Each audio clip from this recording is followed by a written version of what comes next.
Eby'omu mirembe ekyokubiri essula 21 okutuuka ku 25. Awo Yekosafaati ne yeebakira wamu ne bajjajjaabe n'aziikibwa wamu ne bajjajjaabe mu kibuga kya Dawudi. Yekolaamu mutabani we n'afuga mu kifo kye, era yalina abooluganda batabani ba Yekosafaati, Azaliya ne Yekyeri ne Zekkaliya ne Azaliya ne Mikayiri ne Sefatiya, abo bonna batabani ba Yekosafaati kabaka wa Isirayiri. Kitaabwe n'abawa ebirabo ebikulu, zaabu ne ffeeza n'ebintu eby'omuwendo omungi, n'ebibuga ebiriko enkomera mu Yuda, naye obwakabaka n'abuwa Yekolaamu kubanga ye yali omubereberye. Awo Yekolaamu bwe yamala okulinnyisibwa mu bwakabaka bwa kitaawe era nga yeenywezezza n'alyoka atta baganda be bonna n'ekitala n'abamu ab'oku bakulu ba Isirayiri. Yekolaamu yali yakamaze emyaka 32 bwe yatanula okufuga. N'afugira emyaka 8 mu Yerusaalemi, n'atambulira mu kkubo lya bassekabaka ba Isirayiri ng'ennyumba ya Akabu bwe yakolanga, kubanga yafumbirwa muwala wa Akabu n'akola ebyali mu maaso ga Mukama ebibi. Naye Mukama teyayagala kuzikiriza nnyumba ya Dawudi olw'endagaano gye yalagana ne Dawudi, era nga bwe yasuubiza okumuwa ettabaaza n'abaana be emirembe gyonna. Ku mirembe gye Edomu n'ajeema okuva wansi w'omukono gwa Yuda ne beeteekerawo kabaka. Awo Yekolaamu n'asomoka n'abaami be n'amagaali ge gonna wamu naye, n'agolokoka kiro n'akuba ba Edomu abaamuzingiza n'abaami b'amagaali. Awo Edomu n'ajeema okuva wansi w'omukono gwa Yuda ne leero. Awo Libuna n'ajeema mu biro ebyo wansi w'omukono gwe kubanga yali avudde ku Mukama Katonda wa bajjajjaabe. Era nate n'akola ebifo ebigulumivu ku nsozi za Yuda, n'ayenza abaabeeranga mu Yerusaalemi n'akyamya Yuda. Awo ne wamujjira ekiwandiike ekyava eri Eriya nnabbi ekyogera nti, bw'atyo bw'ayogera Mukama Katonda wa Dawudi kitaawo nti, kubanga totambulidde mu makubo ga Yekosafaati kitaawo newankubadde mu makubo ga Asa kabaka wa Yuda, naye n'otambulira mu kkubo lya bassekabaka ba Isirayiri n'oyenza Yuda n'ababeera mu Yerusaalemi ng'ennyumba ya Akabu bwe yakola, era n'okutta watta baganda bo ab'omu nnyumba ya kitaawo abaakusinga obulungi. Laba Mukama alirwaza abantu bo kawumpuli mungi n'abaana bo ne bakazi bo n'ebintu byo byonna. Naawe oliba n'endwadde nnyingi, ebyenda byo nga birwadde, okutuusa ebyenda byo lwe birikuvaamu olw'endwadde eya buli lunaku. Awo Mukama n'akubiriza omwoyo gw'Abafirisuuti eri Yekolaamu n'ogw'Abawalabu abaliraanye Abaesiyopiya, ne batabaala Yuda, ne bakiwagula, ne bayingira ne banyaga ebintu byonna ebyalabika mu nnyumba ya kabaka, ne batabani be ne bakazi be. Ne watamusigalirawo mwana n'omu wabula Yekoyakaazi omuto ow'oku baana be. Awo oluvannyuma lw'ebyo byonna Mukama n'amulwaza ebyenda, endwadde etawonyezeka. Awo olwatuuka ebiro bwe byayitawo emyaka 2 nga giwedde, ebyenda bye ne bimuvaamu olw'endwadde ye, n'afa endwadde nnyingi. Abantu be ne batamunyookereza ng'okunyookeza kwa bajjajjaabe. Yali yakamaze emyaka 32 bwe yatanula okufuga, n'afugira emyaka 8 mu Yerusaalemi, n'agenda nga tewali amwegomba, ne bamuziika mu kibuga kya Dawudi, naye si mu masiro ga bassekabaka. Eby'omu mirembe ekyokubiri essula 22. Awo abaabeeranga mu Yerusaalemi ne bafuula Akaziya omwana we omuto kabaka mu kifo kye, kubanga ekibiina ky'abasajja abajja n'Abawalabu mu lusiisira baali basse abakulu bonna. Awo Akaziya mutabani wa Yekolaamu kabaka wa Yuda n'afuga. Akaziya yali yakamaze emyaka 42 bwe yatanula okufuga, n'afugira omwaka gumu mu Yerusaalemi.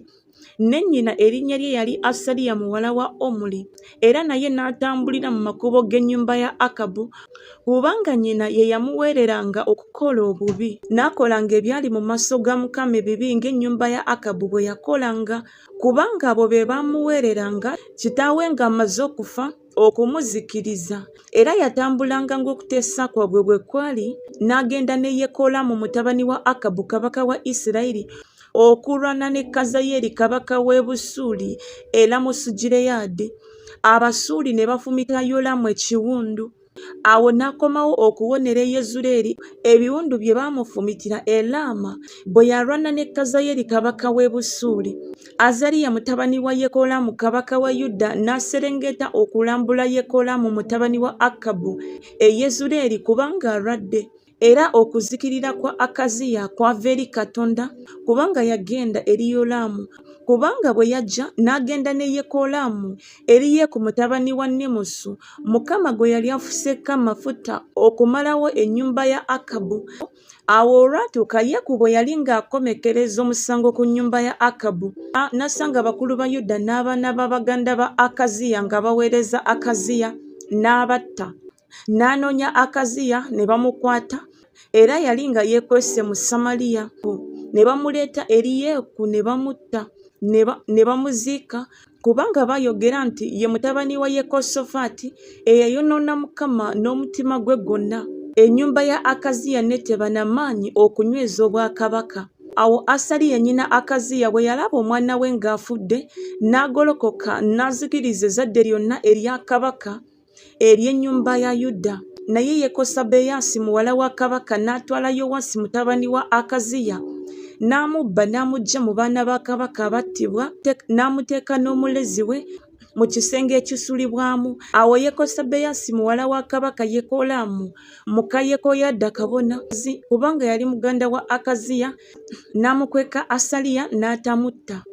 Awo n'abeera naye ng'akwekeddwa mu nnyumba ya Mukama n'amala emyaka 6. Asaliya n'afuga ensi. Ebyomumirembe ekyokubiri essula 23. Awo mu mwaka ogw'omusanvu Yekoyaada ne yeenyweza n'alaganya abaami b'ebikumi, Azaliya mutabani wa Yerokamu ne Isimayiri mutabani wa Yekonaani ne Azaliya mutabani wa Obedi ne Maseya mutabani wa Adaya ne Erisafati mutabani wa Zikuli. Awo ne batambulatambula mu Yuda ne bakuŋŋaanya Abaleevi okuva mu bibuga byonna ebya Yuda n'emitwe gy'ennyumba z'abakitaabwe za Isirayiri ne bajja e Yerusaalemi. Ekibiina kyonna ne balagaana endagaano ne kabaka mu nnyumba ya Katonda. Awo n'abagamba nti laba, mutabani wa kabaka anaafuga nga Mukama bwe yayogera eby'abatabani ba Dawudi. Ekigambo kino kye muba mukola. Ekitundu kyammwe ekyokusatu abayingira ku Ssabbiiti, ku bakabona ne ku Baleevi banaabanga baggazi ba nzigi, n'ekitundu ekyokusatu banaabanga ku nnyumba ya kabaka, n'ekitundu ekyokusatu banaabanga ku mulyango gw'omusingi, n'abantu bonna banaabanga mu mpya ez'ennyumba ya Mukama. Naye walemenga okubaawo anaayingira mu nnyumba ya Mukama, wabula kabona n'abo ab'oku Baleevi abaweereza. Abo banaayingiranga kubanga batukuvu, naye abantu bonna banaakwatanga okukuuma kwa Mukama. Era Abaleevi baneetooloolanga kabaka enjuyi zonna, buli muntu ng'akutte ebyokulwanyisa bye mu mukono gwe. N'oyo anaayingiranga mu nnyumba attibwe. Era mubenga ne kabaka bw'anaafulumanga era bw'anaayingiranga. Awo Abaleevi ne Yuda yenna ne bakolanga bwe biri Yekoyaada kabona by'alagidde, ne batwala buli muntu abasajja be ab'okuyingira ku Ssabbiiti wamu n'ab'okufuluma ku Ssabbiiti, kubanga Yekoyaada kabona teyasiibula mpalu. Awo Yekoyaada kabona n'awa abaami b'10,000 amafumu n'obugabo n'engabo ebyali ebya kabaka Dawudi ebyali mu nnyumba ya Katonda. Awo n'assaawo abantu bonna, buli muntu ng'akutte ekyokulwanyisa kye mu mukono gwe, okuva ku luuyi lw'ennyumba olwa ddyo okutuuka ku luuyi lw'ennyumba olwa kkono, okuliraana ekyoto n'ennyumba awali kabaka enjuyi zonna. Awo ne bafulumya omwana wa kabaka ne bamutikkira engule y'obwakabaka, ne bamuwa obujulirwa, ne bamufuula kabaka. Yekoyaada ne batabani be ne bamufukako amafuta, ne boogera nti kabaka abe mulamu. Awo Asaliya bwe yawulira oluyogaano lw'abantu nga baddukana era nga batendereza kabaka, n'ajja eri abantu mu nnyumba ya Mukama. N'atunula, kale laba, kabaka ng'ayimiridde awali empagi ye awayingirirwa, n'abaami n'amakondeere nga baliraanye kabaka. N'abantu bonna ab'ensi eyo ne basanyuka ne bafuuwa amakondeere, era n'abayimbi nabo ne bakuba ebintu ebivuga ne baleetereza oluyimba olw'okutendereza. Awo Asaliya n'ayuza ebyambalo bye n'ayogera nti bujeemu bujeemu.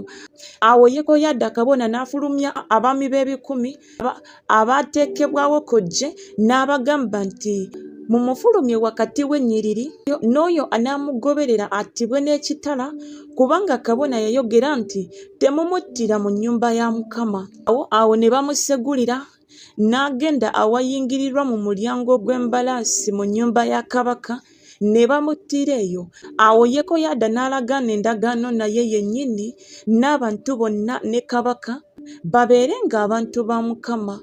Awo abantu bonna ne bagenda mu ssabo lya Baali ne balimenyamenya, ebyoto bye n'ebifaananyi bye ne babimenyera ddala, ne battira Matani kabaka wa Baali mu maaso g'ebyoto. Awo Yekoyaada n'assaawo obwami obw'oku nnyumba ya Mukama wansi w'omukono gw'abakabona Abaleevi.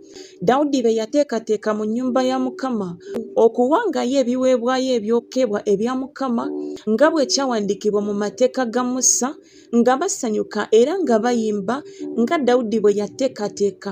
N'assaawo abaggazi ku nzigi z'ennyumba ya Mukama walemenga okuyingira omuntu yenna atali mulongoofu olw'ekigambo kyonna.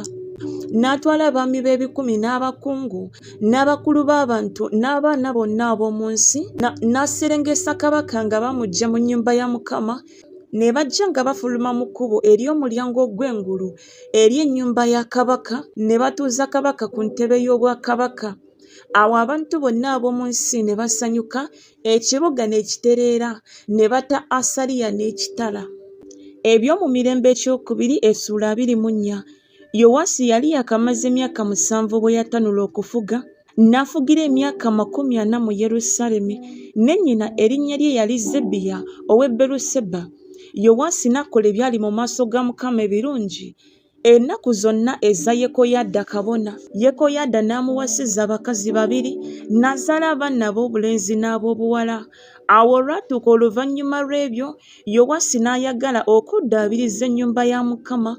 N'akuŋŋaanya bakabona n'Abaleevi n'abagamba nti mufulume mugende mu bibuga bya Yuda, musoloze ku Isirayiri yenna effeeza ey'okuddaabiriza ennyumba ya Katonda wammwe buli mwaka, era temulema kwanguya ekigambo ekyo. Era naye Abaleevi ne batakyanguya. Awo kabaka n'ayita Yekoyaada omukulu n'amugamba nti kiki ekyakulobera okusalira Abaleevi okuleetanga omusolo gwa Musa omuddu wa Mukama olw'eweema ey'obujulirwa nga bagusoloza ku Yuda ne ku Yerusaalemi ne ku kibiina kya Isirayiri? Kubanga batabani ba Asaliya omukazi oyo omubi baali bamenye ennyumba ya Katonda, era n'ebintu byonna ebyawongebwa eby'omu nnyumba ya Mukama ne babiwa Baali. Awo kabaka n'alagira ne bakola essanduuko ne bagiteeka ebweru awali oluggi olw'ennyumba ya Mukama. Ne balangira mu Yuda yonna ne mu Yerusaalemi okuleetera Mukama omusolo Musa omuddu wa Katonda gwe yateeka ku Isirayiri mu ddungu. Awo abakulu bonna n'abantu bonna ne basanyuka, ne baleeta ne basuula mu ssanduuko okutuusa lwe baamala. Awo olwatuuka mu kiseera ekyo lwe baaleetanga essanduuko mu nju kabaka wateeseza ebigambo mu mukono gw'Abaleevi, era bwe baalaba nga mulimu ebintu bingi, awo omuwandiisi wa kabaka n'omuweereza wa kabona omukulu ne bajja ne baggyamu ebintu mu ssanduuko, ne bagitwala ne bagizza mu kifo kyayo. Bwe batyo bwe baakolanga buli lunaku, ne basoloza ebintu bingi nnyo. Awo kabaka ne Yekoyaada ne bagiwa abo abaakolanga omulimu ogw'okuweereza okw'omu nnyumba ya Mukama, ne bagulirira amayinja n'ababazi okuddaabiriza ennyumba ya Mukama, era n'abaweesi b'ebyuma n'ab'ebikomo okuddaabiriza ennyumba ya Mukama.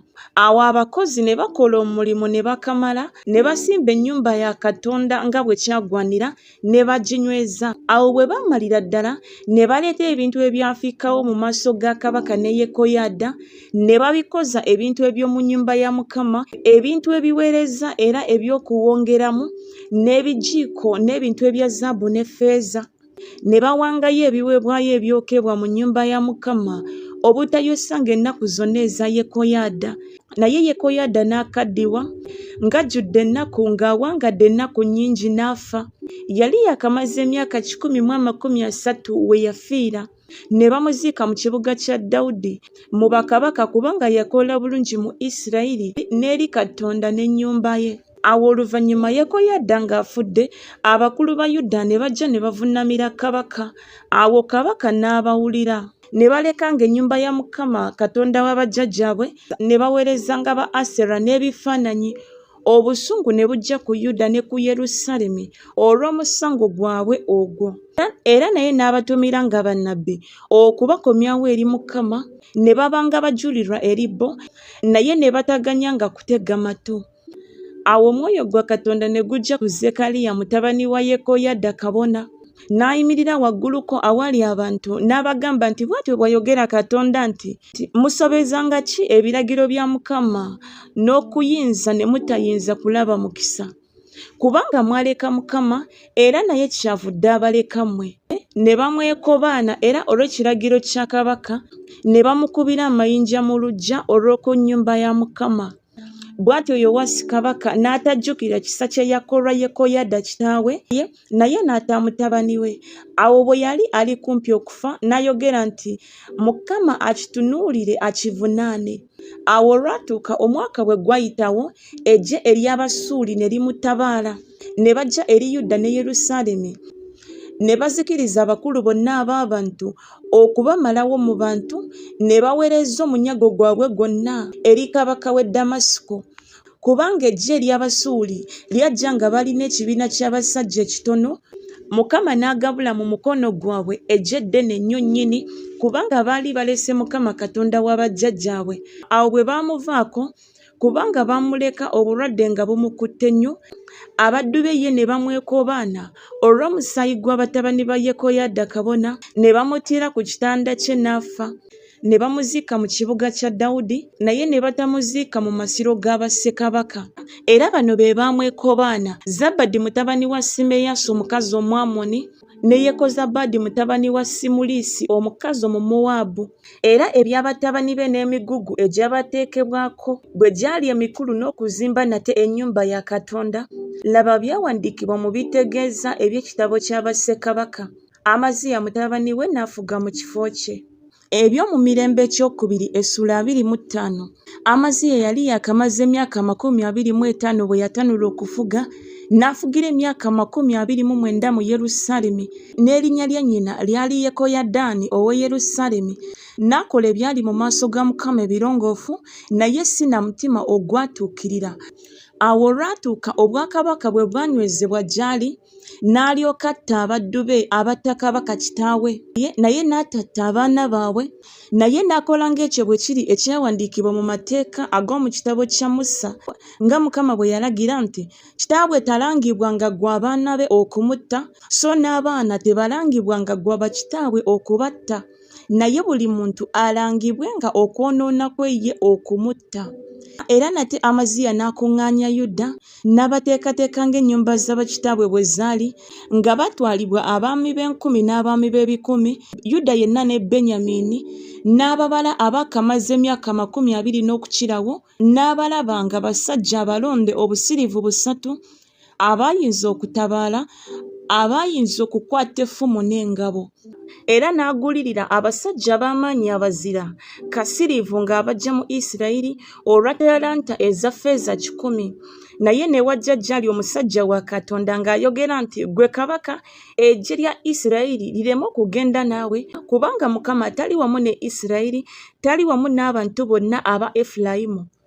Naye bw'ona oyagala okugenda, kola eby'obuzira, beera n'amaanyi olw'olutalo. Katonda ali kumegga mu maaso g'abalabe, kubanga Katonda alina obuyinza okuyamba n'okumegga.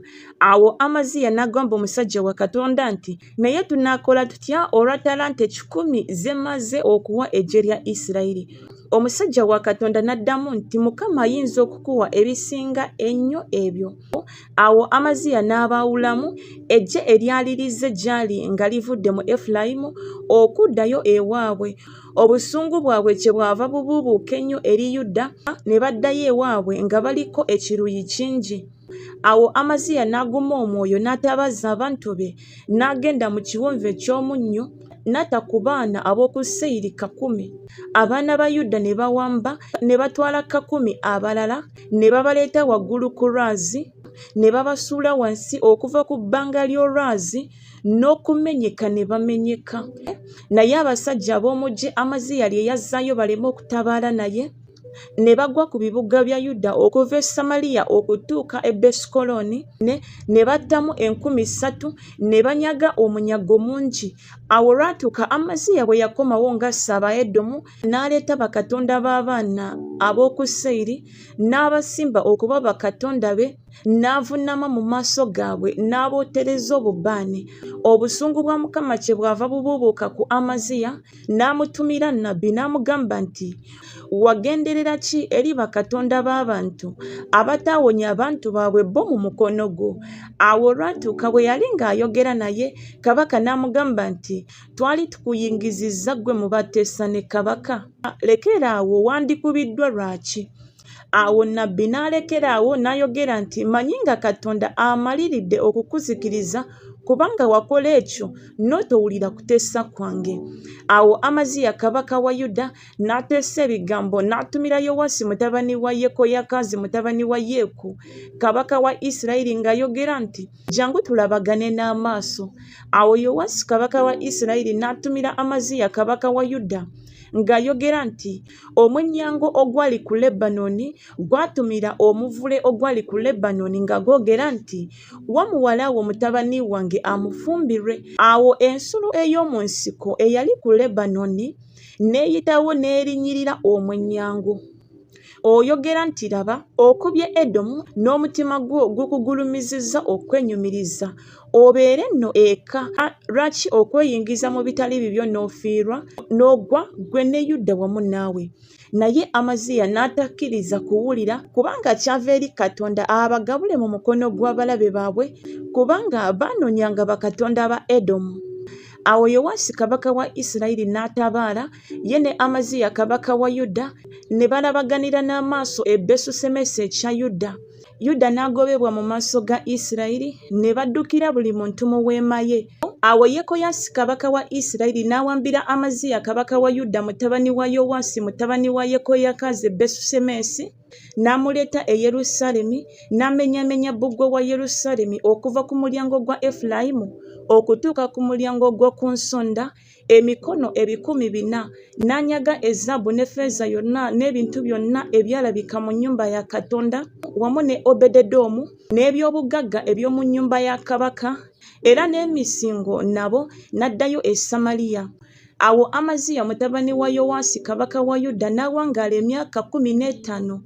Yowaasi mutabani wa Yekoyakaazi kabaka wa Isirayiri ng'amaze okufa. Era ebikolwa ebirala byonna ebya Amaziya ebyasooka n'ebyamalirwako, laba tebyawandiikibwa mu kitabo kya bassekabaka ba Yuda ne Isirayiri? Era okuva mu biro ebyo Amaziya lwe yakyuka obutagoberera Mukama, ne bamwekobanna mu Yerusaalemi n'addukira e Lakisi, naye ne bamutuma e Lakisi okumugoberera ne bamuttira eyo. Ne bamuleetera ku mbalaasi ne bamuziika wamu ne bajjajjaabe mu kibuga kya Yuda.